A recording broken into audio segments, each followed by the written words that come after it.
La pièce est faiblement éclairée, une atmosphère lourde règne sur la salle de vente aux enchères du comté de Missoula, Montana. Un chien est allongé, sans vie, sur le sol en béton. Ses yeux vides et ses cicatrices racontent l'histoire de cruauté et d'abandon.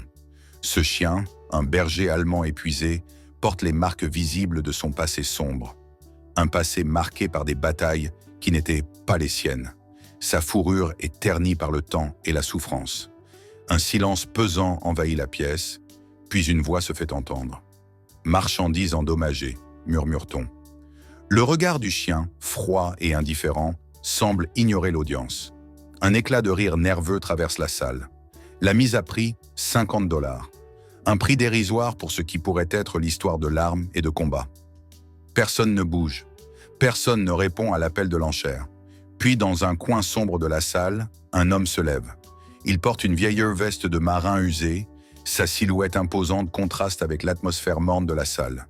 Ses pas résonnent dans le silence. Le regard de cet homme, un mélange de douleur et de résilience, se fixe sur le chien. Il avance d'un pas, et d'une voix ferme mais marquée par une certaine douleur, il brise le silence. Je le prends. Cet homme, c'est Ethan Walker. À 34 ans, il porte les cicatrices des guerres qu'il a traversées, tant intérieures qu'extérieures. Depuis 3 ans, il vit reclus dans le ranch de son grand-père, un lieu qui sert de refuge à ses souffrances. Il n'avait pas prévu de venir ici, mais un simple article de journal a attiré son attention. Un chien militaire abandonné, déclaré trop dangereux pour être adopté, une dernière chance avant l'euthanasie. L'idée qu'un vétéran à 4 pattes puisse être abandonné à ce sort révolte Ethan. Il ne pouvait pas rester là sans agir. En observant ce chien, Ethan voit quelque chose de familier. La souffrance, le vide dans ses yeux, c'est le même vide qu'il croise chaque matin dans son propre reflet. Ce chien, c'est lui, ou du moins une version de lui-même. La vétérinaire, Claire Thompson, s'approche et lui donne quelques informations sur l'animal. Il est là depuis 3 semaines, il refuse de manger et personne ne peut l'approcher. Mais ce n'est pas ce qu'Ethan voit. Ses yeux se fixent sur l'animal avec une nouvelle détermination. « Quel est son nom ?» demande-t-il. « 0, répond Claire, parce que c'est tout ce qu'il représente pour eux. Le nom de ce chien est un symbole du néant, un chiffre dans un dossier. Ethan observe le chien et avec douceur il murmure « Ce ne sera plus ton nom, je vais t'en donner un meilleur. » Un instant après, sans prévenir, le chien bondit. Il attaque, ciblant la gorge d'Ethan. C'est un assaut rapide, une frappe instinctive. Mais Ethan ne se recule pas. Il reste immobile, se tenant là, face à la bête, et dans un silence lourd, leurs regards se croisent. Une compréhension mutuelle s'installe. Une reconnaissance silencieuse, une douleur partagée. Puis, contre toute attente, le chien se retire. Ce n'était pas une attaque, c'était une tentative de survie. Une tentative de savoir si Ethan était digne de confiance. « Bon Dieu, il aurait dû être abattu », murmure quelqu'un. Ethan ne répond pas. « Non », dit-il calmement, « il vient avec moi. » La première étape du voyage vers la rédemption commence. Ce voyage ne sera pas facile pour l'un ni pour l'autre, mais il commence.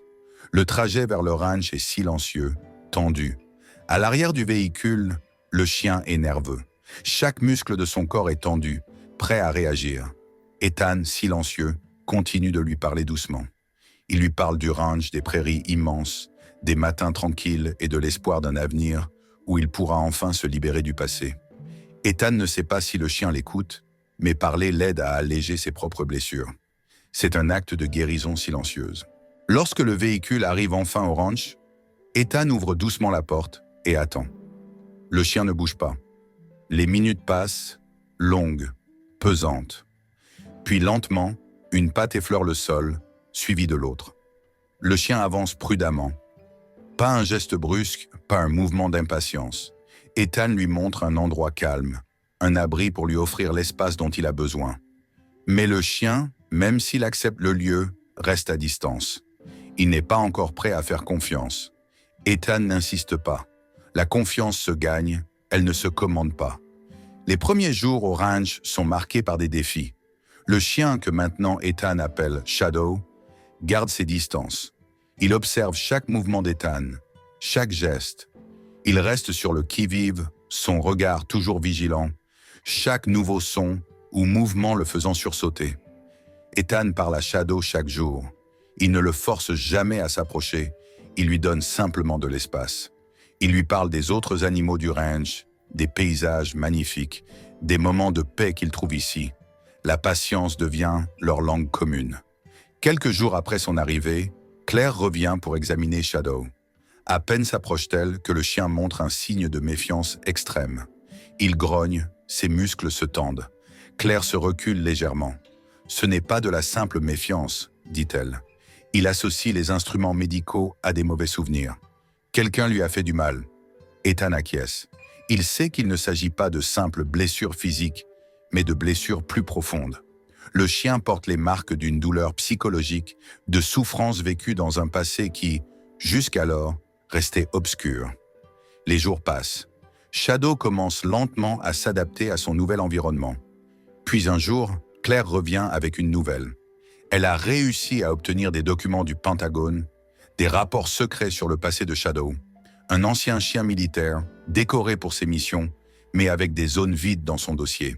Une période de 6 mois où Shadow a disparu, comme si quelqu'un avait effacé ses traces. Ethan parcourt les documents.